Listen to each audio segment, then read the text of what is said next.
Hello everyone, कैसे हो आप सबका स्वागत है आपके अपने चैनल अपडेट विद विकास में। तो आज की इस वीडियो में मैं बात करने वाला हूँ सिक्स सेमेस्टर के उन सभी स्टूडेंट्स के बारे में जिन स्टूडेंट्स का पेपर रहने वाला है आपका intermediate macro economics second policies issue.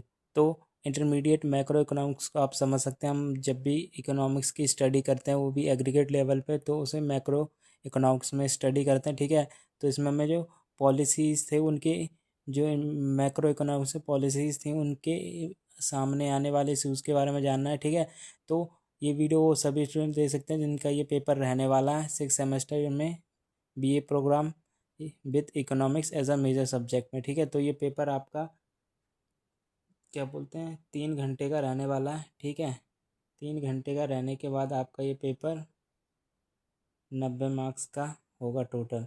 तो 3 घंटा 90 मार्क्स का पेपर रहने वाला है आपका। तो देखते हैं इसमें कि कौन कौन से इम्पोर्टेंट क्वेश्चन इसमें पूछे जाते हैं और कौन कौन से प्रश्न आप जानते हैं और आप पढ़ चुके हैं। क्योंकि अभी अगर आप अभी ये वीडियो देख रहे हैं तो आपने इस सब्जेक्ट के बारे में पढ़ लिया होगा। तो एक बार ये वीडियो आप पूरी देख लीजिए, इससे ये पता चल जाएगा कि जो आपने पढ़ा है वो आपको समझ में आया है या नहीं।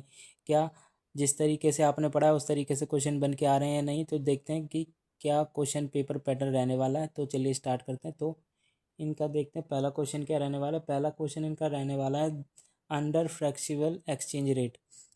फ्लेक्सिबल एक्सचेंज रेट के अंदर flexible price and perfect capital mobility explain. ठीक है, आपको फ्लेक्सिबल एक्सचेंज रेट के अंदर आपको फ्लेक्सिबल प्राइस और परफेक्ट कैपिलिटी मोबिलिटी के बारे में बताना है और साथ ही साथ एक्सप्लेन करना short run and long run affect of monetary expansion on real money balance. Real money balance में मॉनेटरी एक्सपेंशन के इफेक्ट को बताना आपको शॉर्ट रन और लॉन्ग रन में। ठीक है, लॉन्ग रन और शॉर्ट रन के इफेक्ट को बताना आपको monetary expansion on real money balance में। ठीक है, nominal and real exchange rate price and output के बारे में बताना आपको। इसका बी पार्ट है पहले क्वेश्चन का। Explain the statement with reference to the monetary approach of to bank of payment balance of payment. तो ये नीचे स्टेटमेंट दी हुई है कुछ, इनको आपको सॉल्व करना है, एक्सप्लेन करना है। किसका रेफरेंस लेके करना है? इसका monetary approach to balance of payment. Monetary approach to balance of payment का रेफरेंस लेके आपको इन स्टेटमेंट को सॉल्व करना है। तो पहली स्टेटमेंट देखते हैं क्या है। In an open economy with a fixed exchange rate money stock is endogenous. ठीक है, ये पहली स्टेटमेंट हो गई। आपकी दूसरी स्टेटमेंट आ गई है domestic credit control is a crude but easy to understand policy to improve the balance of payment। ठीक है, are these two statements related? explain कि जो ये ऊपर दोनों स्टेटमेंट दी हुई हैं ये रिलेट करती हैं एक दूसरे से, ये आपको बताना। ठीक है, अगले क्वेश्चन पे चलते हैं। अगला क्वेश्चन दूसरा क्वेश्चन है और इसका ये पार्ट है शॉर्ट नोट लिखना है, राइट शॉर्ट नोट। तो आपको इन तीनों पे शॉर्ट नोट लिखना है। ठीक है, 3-3 मार्क्स का शॉर्ट नोट रहने वाला है। तो पहला आपका टॉपिक रहने वाला है डिवैल्यूएशन क्राइसिस के बारे में बताना। डिवैल्यूएशन क्राइसिस क्या होता है? वेज प्राइस स्पेरल के बारे में बताना है। बेगर दे नेबर पॉलिसी के बारे में बताना है। ठीक है, तो ये तीन है, इनके बारे में आपको बताना शॉर्ट में। उसके बाद इसका बी पार्ट आ चुका है। Explain why under a fix exchange rate. आपको एक्सप्लेन करना under fix exchange rate system with perfect capital mobility and fixed price central bank can not conduct an independent monetary policy. ठीक है, इसके बारे में बताना है। How would this stance change, और स्टैंड चेंज होगा if exchange rate are made flexible, जब एक्सचेंज रेट फ्लेक्सिबल बने। ठीक है, इसके बाद अगले क्वेश्चन पे चलते हैं। अगला क्वेश्चन क्या है? अगला क्वेश्चन आ गया, तीसरा क्वेश्चन आ गया और तीसरे क्वेश्चन का पहला पार्ट है आपको स्टेटमेंट देखिए उसे डिस्क्राइब करना है। ठीक है, can deficit become a way of passing some of the burden of the war on to future generation in an economy. क्या जो burden of sorry can deficit become a way of passing some of the burden of the war on to future generation, जो लड़ाई का जो burden है उसे future generation के ऊपर ऑन कर दिया डाल दिया जा सकता है, वो आपको बताना, ठीक है। डिफिशिएट का जो बाहर है। उसके बाद इसके बी पार्ट पे चलते हैं। बी पार्ट कौन सा इसका, सॉरी इसी का ये पहले पार्ट का दूसरा पार्ट आ गया है, ए पार्ट का दूसरा part. Suppose that the government reduce tax, आपको सोचना है कि गवर्नमेंट रिड्यूस करती है tax by 1 unit this year, 1 unit इस साल से, ठीक है। And announce today debt to repay her डिबेट, ठीक है।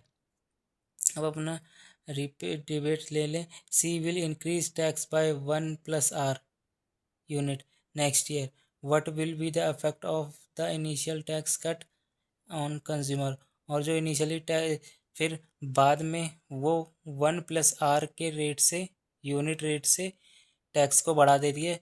फिर आपको बताने की क्या इफेक्ट पड़ेंगे इनिशियल टैक्स रेट, तो इनिशियल टैक्स कट पे और कंजप्शन के ऊपर, ठीक है। उसके बाद बी पार्ट आ गया। What are the step that the central bank can follow to stabilise, what are the step that central bank can follow to stabilise its credibility for the announcement policy, किस तरीके, किन किन तरीकों, कितने, sorry what are, क्या क्या वो steps हैं जिनके द्वारा सेंट्रल बैंक अपने स्टेबलाइज करती है क्रेडिबिलिटी को फॉर अनाउंसमेंट पॉलिसी के लिए, ठीक है। वाई इट, और ये क्यों इम्पोर्टेंट है इकोनॉमी के लिए, वो भी आपको बताना है। और इसके बाद चलते हैं अगले क्वेश्चन पे। अगला क्वेश्चन आपका आ गया, चौथा क्वेश्चन है। तो इन्होंने पूछ लिया, do you agree the nominal depreciation typically do not lead to improvement in the current account during the short run. तो इन्होंने एक स्टेटमेंट दी कि जो नॉमिनल डिस्क्रिप क्या था, डेप्रिसिएशन, जो नॉमिनल डेप्रिसिएशन है, जो वो डू नॉट लीड, वो लीड नहीं करता improvement in current account during the short run, वो इम्प्रूवमेंट के लिए, करंट अकाउंट में इम्प्रूवमेंट के लिए लीड नहीं करता इन शॉर्ट रन में, ठीक है। आपको बताना, explain the effect of change in relative price on trade balance from the short run to the long run.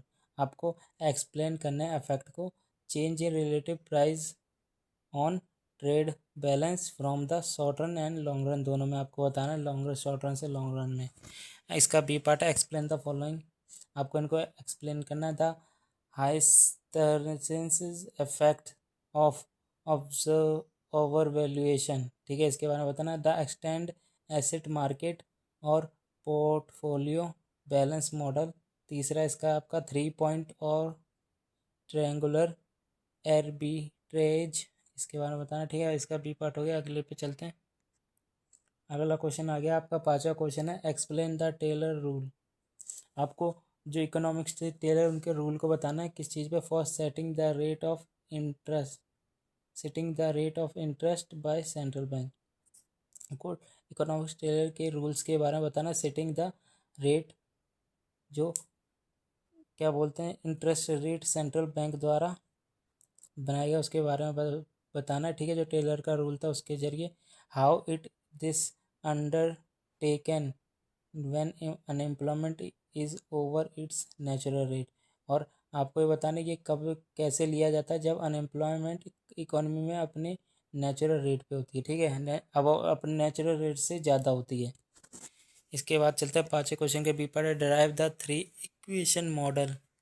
आपको 3 इक्वेशन मॉडल देना, ISPCMR, ठीक है, to explain how monetary authority will achieve the target of influence. तो आपको ये 3 model देने हैं, ISPCMR क्यों देने, to explain the monetary authority will achieve the target rate of inflation of 4% when the inflation has rise to 6%, ठीक है। ये आप बताना है, आपको 3 इक्वेशन दे के, मॉडल दे के बताना है ISPMR को, कि जो मॉनेटरी अथॉरिटी है वो किस तरीके से अचीव करती है टारगेट रेट इन्फ्लेशन में 4% व्हेन, जब इन्फ्लेशन हैज़ 6% से बढ़ता है। तो ये भी इसका बी पार्ट है। अगले क्वेश्चन पे चलते हैं। छठा क्वेश्चन है, explain the limit of monetary policy under liquidity trap. आपको मॉनेटरी पॉलिसी की लिमिटेशन बतानी है किसके अंदर, इक्विडिटी ट्रैप के अंदर।